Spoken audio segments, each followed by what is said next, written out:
Hey guys, today I'm going to show you how I bind our curriculum, and we've been using this for about 4 years now. This is the GBC ProClick P50. It is honestly just a fancy hole punch, as you can see, that you don't usually see very often, is the underside of it.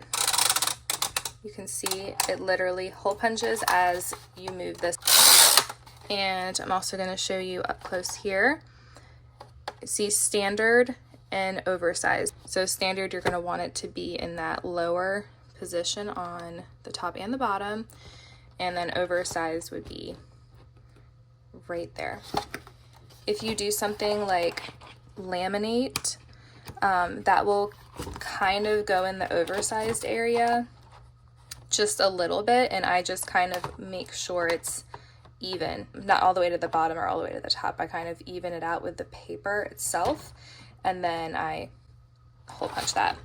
So I have already hole punched these, as you can see, but it is super simple. It does up to 6 sheets at a time, but I honestly have better luck with around 4 pages or so, depending on the thickness. But you just place it in there, hold it here with your hand, and one motion like that, it is done. And that was just 1 sheet of paper, and this is just 24-pound paper. So that is how the actual ProClick works. Like I said, we've used it for years, and it is one of my favorite tools. And a big selling point for me on this one versus other binding machines is how compact it is. It's not this huge machine that comes out to here and is super tall, and it's fine to do a few pages at a time. I'm not binding things every week or anything like that, so very simple to use. Now, along with the ProClick binding machine, you're going to want the spines. So I'm going to show you a few things here. All of these binding spines I have here are the GBC ProClick actual binding spines. So this is from the brand. This one is the smallest.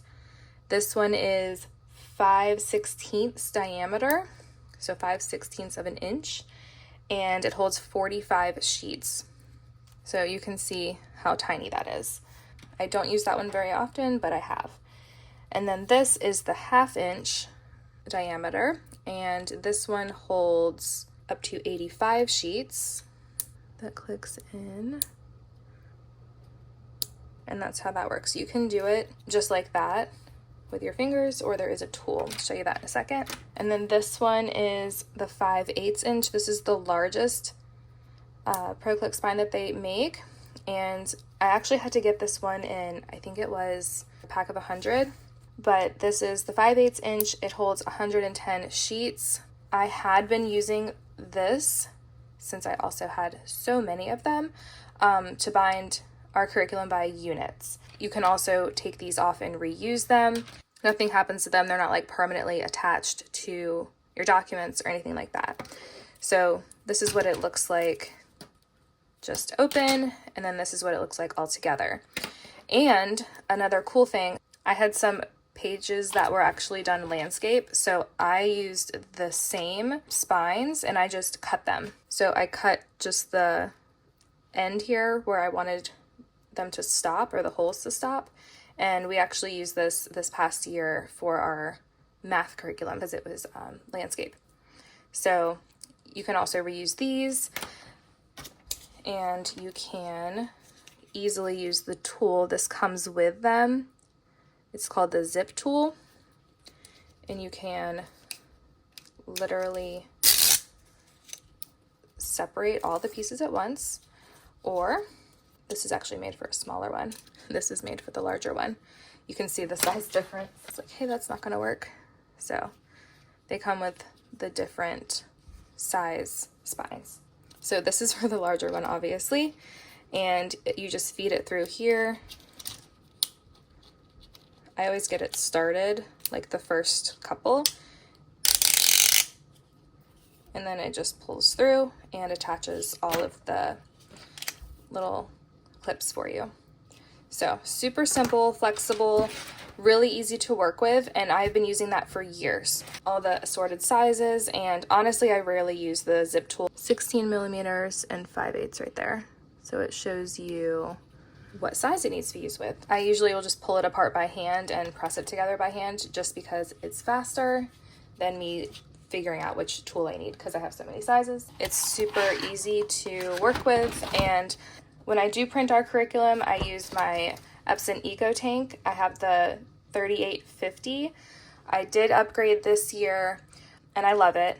I love that it's able to pull the paper from the bottom instead of the top, and it can also scan a stack of paper at the top and kind of feed it through instead of having to do one page at a time and like lifting that every time. So when I put on the covers, I put the back cover on the front and then I put the spine in because personally I like to hide this strip here. I hide it between the back cover. So you can see it right here. So when you look at it, it just looks completely clean, and you can actually see a tiny gap right there from where that spine is. But I like the look of that better, so that's what I do. Now, getting into why I really decided to make this video, I was having difficulty once I really decided I wanted to go larger than the 110 sheet because the ProClick spines do not go larger than this. So I'm going to show you how to do it, but I wanted to pull apart and bind a bunch of workbooks, honestly, that my girls were going to be using for school next year, and I was having an issue with finding the right pitch, which is how many holes per inch. So everything I've read says the ProClick is a pitch of 3:1, and the regular coils are a pitch of 4:1. So if anything, the coils would be slightly stretched out like this, but it's so minimal, I honestly cannot even tell.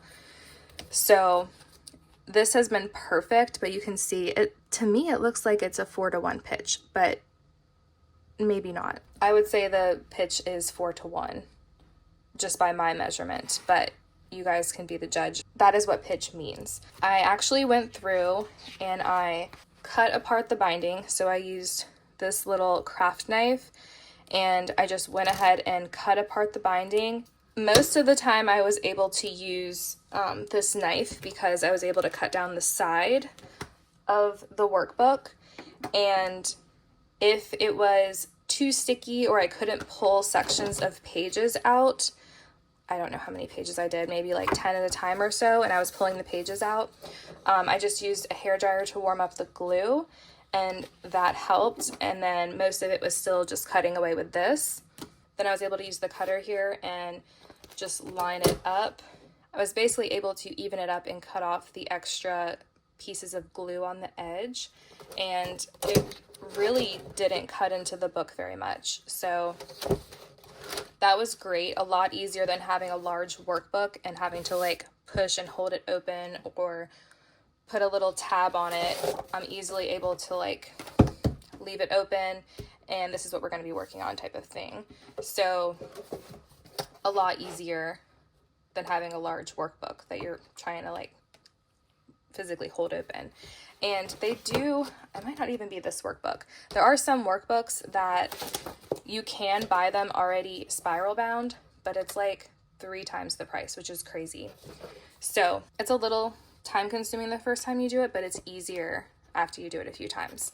So this is what it looks like on the side. And the part I was having an issue with was making sure that this crimped edge wouldn't kind of roll back and go kind of like back out of the hole.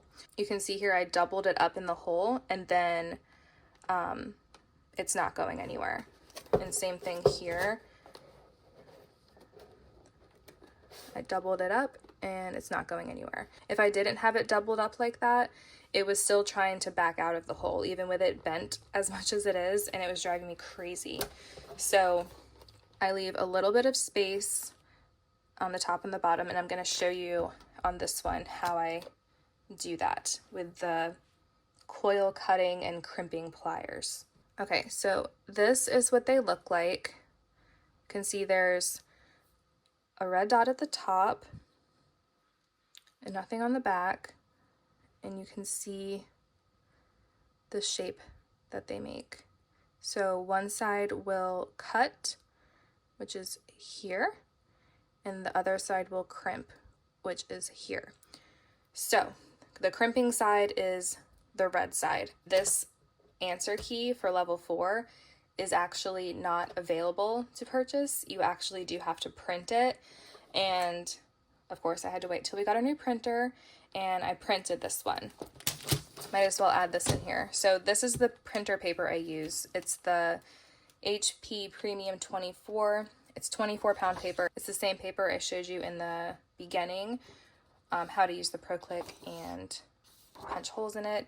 But my favorite is that it's 100 brightness, which is harder to find.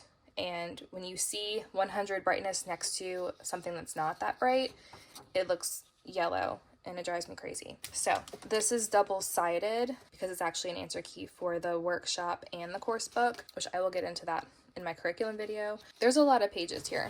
Yeah, 179, so 180 with the back. I use 24-pound paper when I'm doing anything double-sided. I used to use 28, but that seemed to be a little overkill. So 24-pound paper is great for that.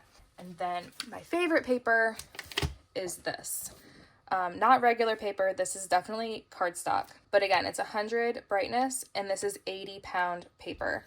I could only find this, I'll have to check again, but I could only find this at the time in like a case, a big case of it. So I have a lot of it now, but that is what this looks like, and really thick and sturdy. So that is what I use for printing this. I also use a blank page of cardstock for the back, and then I also print the cover separately. So that's what I have here. Now, back to the binding specifically. I literally just start twisting it in. It doesn't matter which side. I'm going to show you all the way down here. So you can see when I got down to the end, I made sure that I went back through this a second time. You can see there's 2 right there. So I went back through a second time, and what I'm going to do, you're going to take your curriculum or your book or whatever you are binding, and you're going to double it up like this. And then you are going to go after this second one right here, the one that's at the bottom, out of the book. And you're going to go about halfway down. So not up top, not at the bottom, you're going to go straight in. Make sure the red dot is at the top. And you're going to go straight in. One motion, you're going to clip it, and you're going to bend it really far to the right, so to the bottom of the book. Clip and twist. And I twist it really hard, and I kind of support right here. And you can see that like basically makes like a J. Like I curve it really far because I've had issues with it coming out. So even if I didn't have it doubled up, this would definitely hold, but it took me time to figure that out. But I still actually like the double hole right there. So I'm sticking with it. And you can actually back it all the way up if you wanted. Like back it up and make this as snug as you want. But I actually like to give it a little space and leave it right around there. Kind of about halfway or just a little bit of space. Give it some wiggle room. So yeah, leave it right around there. And then you're just gonna flip the book over. Keep the spiral towards you. And you're gonna do the same thing, but because you can't really unwind to do the double out of that same hole, I just cut it. You notice? I know I showed you how to cut and crimp, but you can also just cut it. So I'm actually going to flip it over. So the red dot is on the bottom, so there's no dot at the top here. And then you can just cut it. No crimp there anymore. So it depends on how you hold it, depends on how you turn it. Just play around with it and you can see what works the best for you. But I hope this helps you guys. Just cut it. You notice I didn't bend, I just cut. and twist it back. It's gonna be giving you some resistance here, but that's okay. And then I push this through right there. And now it's gonna want to twist back. So I go back, make sure this is even right there. And then you can see the extra. So we have 2 through the hole and a little extra here. And I'm gonna do the same thing. Right, you can see the same thing. I'm gonna clip right here on this one on the end. Make sure that the red dot is facing up and out towards the bottom of that book, or the outside part of that book, right in the middle. And remember to twist and churn. You don't have to churn as far as me if you don't want, I don't know, I guess that much of a bend. I actually wanted it turned a little bit more, so all I did was grab the pliers and twist it a little more. But you can see how that's not going anywhere. So it's perfect. I can flip it around. We're not going anywhere, guys. It is locked in. If you want to, you can even make them shorter. So I'm gonna back that up a little bit. And then this side I am gonna make a little bit shorter. You see how I made it a little long? Same thing, I do kind of hold it on the outside to kind of help with that twist. I realized I didn't do that time. And again, I know it's a little extreme the way I bend it so much, but I had issues with it backing out, so that's why I do that. You can twist as much or as little as you want, and you also don't have to go through twice here, but I prefer to. Anything that I can do so that way they don't come apart. So that's it. That is how I bind different curriculum. So I have, these 2 are done with the spiral coils. These hold up to 170 sheets. It's actually a pretty thick book, but it could definitely hold a little bit more. You can see. So the coils are my preferred method for larger things, and I still prefer my ProClick spines for smaller things. It's just ready to go. I feel like that was a long video to explain binding, but I was really struggling figuring out the spiral coils and making sure that they didn't come out and figuring out the size. So I really wanted to get this video out. I know the ProClick is a popular binding machine for many reasons, especially in the homeschool world. I wanted to show you guys it's not that hard, and there's definitely binding options and different spines that you can use. And the coils, they do go larger. This is, like I said, 3/4 inch, and it holds up to 170 sheets. Don't be worried about the pitch being 4:1. That's the standard for spiral coils. They do stretch, and you're not going to need to worry about the slight difference in that. These, of course, do not stretch. They are fixed, and they are what they are. But these definitely have some give and wiggle room. So no need to worry about that. And I know that I will be getting larger spiral coils if I ever needed them, but the 3/4 inch seems to be a good fit for my needs right now. So thank you guys for watching, and I really hope that this explanation helps somebody out and know that you can do it. This is my favorite machine ever, probably. It's up there, top homeschool pick still. I know I made a video about that a while ago, but definitely one of my necessities in our homeschool. So thanks for watching, and I have many videos coming out to you soon. Have a great one. Bye.